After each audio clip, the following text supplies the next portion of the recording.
elocution is a very hard statement to make, because on one hand, I want to apologize to the victims and their families. However, nothing I say will convey how truly sorry I am. Plus, for those whom I would want to convey such sentiments are too angry to believe what I say is truthful.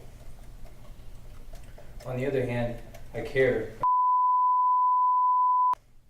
about and they need to hear the words so that maybe they can move forward and find closure.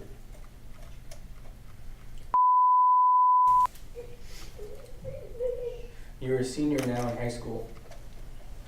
I keep reading in the newspaper how you continue to make honor roll. You're a smart guy. You get them from your mother. You have so much to offer the world. Please know any advice and friendship did come from the heart.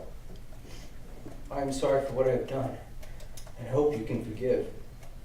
Hopefully, your mother can move forward as you have.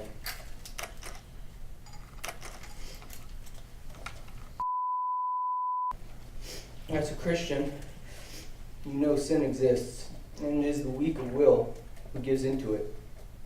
I admit my weakness. I ask and hope you can find the strength to overcome any anger you may hold. You have a gentle spirit.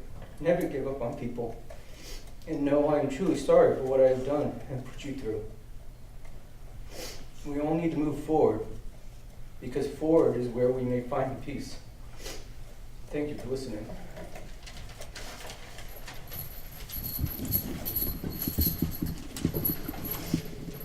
Mr. Hess, with respect to the